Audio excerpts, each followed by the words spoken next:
Kind of feel naked without my hat, but tell you the truth, half the reason I had the hat on was because I was sweating, and it's no longer that hot anymore. In fact, I turned on the heat. By the way, Thursday thing. Also, I think for some of you people, it might be Thanksgiving, so happy Thanksgiving. I hope you have a really good time with your family. Hope you can spend it with your family rather than listen to these interesting neoliberal fascists who just want to make sure you can't connect with those people you love. I love a certain lens and I hate a certain lens. Check out this lens. Here it is. I love this lens. This is the first generation 24-70 f2.8 L lens from Canon. All right, love it. Why do I love it? Metal exterior, feels solid, looks unique. It's basically straight up and straight down, doesn't flute out on the top or the bottom. It's got slightly different type of rubber here on the zoom part and then the focus part. It's got a nice, like, hard to move, but like perfectly placed and sort of like a mountain sort of scalloped out. I don't know if that's the right word. Switch from manual focus to autofocus. Got a nice shiny window here. It's got, I mean, the front thread here is all metal. It is beautiful. It's a beautiful lens and it doesn't look like anything else on the market. And then what you got on the other side is basically Canon design after this lens. Everything out there basically looks like this, which is the STM 24 to 105, 3.5 to 5.6. It's a good lens. It focuses silently. But that lens is basically a template, as far as I'm concerned, for everything that came after it. And that includes the second generation 24 to 70 here. L lens with the red badge and all that. As far as I can tell, you know, it's a good lens. It looks exactly like it. Fine, you know, there's a little bit of different material here. Fine, this is a little bit thicker here, whatever. But it basically looks like this is the template and they just had to modify things to fit this sort of mold. Now, of course, this is an older lens as far as I understand, and that's fine. But at the same time, this lens and this lens don't look that different from a Leica lens for L mount. They don't look that different for a Leica lens from the S mount.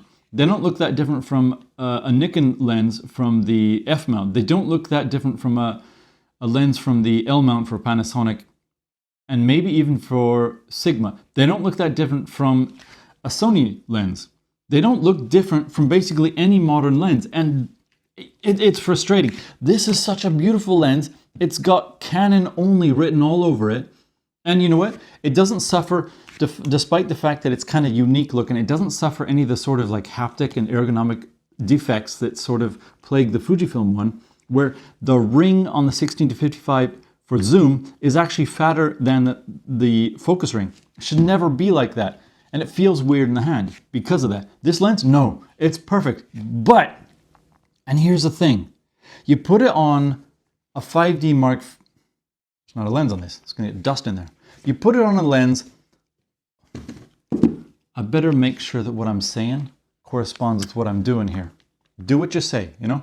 Find the red dot, put the red dot. Isn't that what everyone's always complaining about Leica for us to get a red dot? Well, they got a red dot here. It's just as famous. All right, so you line up the red dot, you put it on your 5D4, and it is just an appealing lens. And because it's metal on the outside, except for I think this band right here, it feels cool to the touch. And the zoom action is just smooth. One problem, it's, you know, if you can notice, it slowly sinks back and you can press it down and pull it back up. Which means that this barrel is gonna float in or out if you have it on a tripod, leaning down like this, so you can't focus, you can't trust it for video or for some sort of, you know, remote shooting situation where you want the same exact framing every single time. Well, this cheaper lens fixes that. Of course, it's an STM lens, it's not f2.8, etc. And the newer f2.8 L Mark II, also an L lens, as you can tell from the red marking here. It's a Japanese company, Canon arm. A lot of people, I remember this is kind of funny on the forums, when you complain about Sony's being too cramped, they're like, it's a Japanese camera made for Japanese hands. And it's like, well, every single camera is made by a Japanese. Somehow the Canon are they're no longer selling the Japanese, no longer designed by Japanese. That's a stupid, stupid argument. Anyway, this lens here on the Canon looks good, looks good. That sinks in here. Oh, by the way, I was just explaining the red there. Because it's a Japanese company, red you spell LED instead of RED, because red is lead, so that's why it's L. It's lead, not red. Otherwise it'd be an R lens. Anyway, this lens is shorter, it's sharper. When you zoom out like that, it doesn't sink down by itself. You actually have to press it. There's a lot more friction in the zoom ring, which, you know, if you have your 2 fingers on it, or your half your hand on it, it feels great, it works. But it's not the smoothness that this lens is, and it's sharper. It's absolutely sharper. It's basically sharp from corner to corner, roughly. And F2.8, even on a 30 megapixel camera, it's fine. I don't know what it's like on a 50. I have no idea. I'm sure it's okay, right? But what about it? What about it? It just, I don't know. It's got a nicer smooth ring, or nicer zoom ring here, smoother there, but it doesn't feel as good. It doesn't have that cool feeling like this one does, like the metal. It doesn't have that.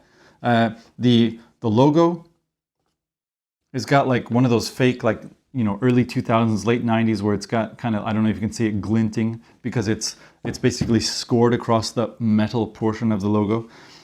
Kind of, if you can do it in plastic, it's kind of cheap. This one, no, there's just no lies. It's like, okay, we got it printed on there. That's fine. We're not going to pretend to be something we're not. Cool thing about this though, you can lock it at 24 millimeters, which, you know what? That sounds cool, but guess what? You don't have to do that, because watch, without the lock, you can hold onto the lens, just the hood portion, and it doesn't sink. It shouldn't sink down. Like, you pull it up, it's basically, all right, so I kind of screwed out that point. But basically, unless you don't yank it up, it's basically locked into place.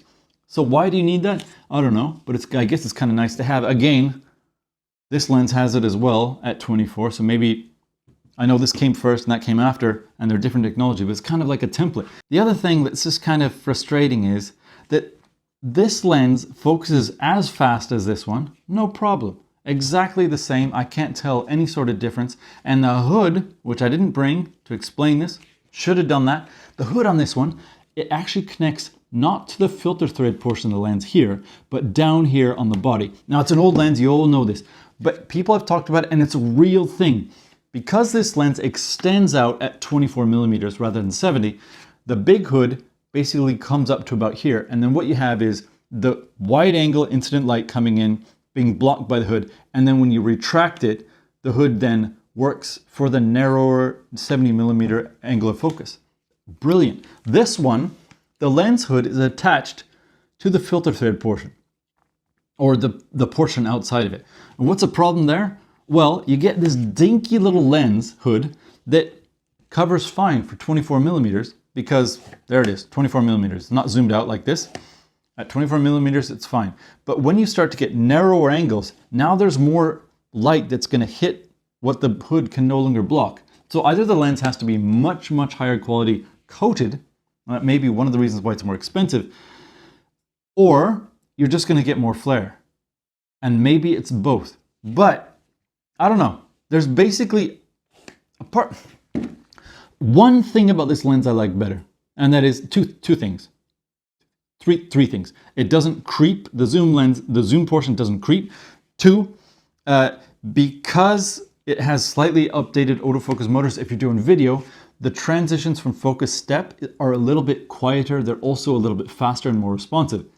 But again, if you're doing video, this is probably better, or get some sort of prime, whatever. And it's a 5D anyway. And we know 5Ds are just kind of dinosaurs and all that. But the last thing I actually like about this lens, more than this lens, well, it's sharper. It's sharper.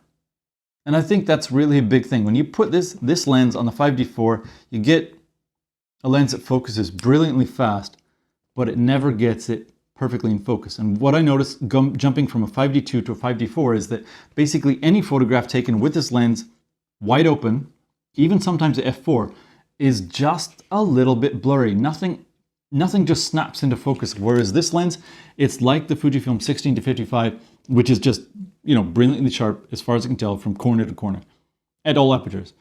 And this lens just basically works like that lens does. And because of that, it's completely reliable. But why couldn't they put the guts of this one in this thing? I think that would have been brilliant. They didn't. And that's my rant for this Thursday. And why is it that I chose these two lenses? Because I'm actually still thinking, which one do I prefer?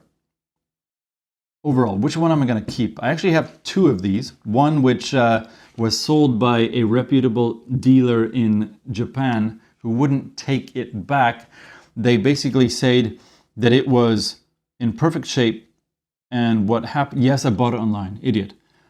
It came back to me, and at 35 it had sort of a catch, and evidently that happens with these lenses, and it wouldn't open beyond f2.8.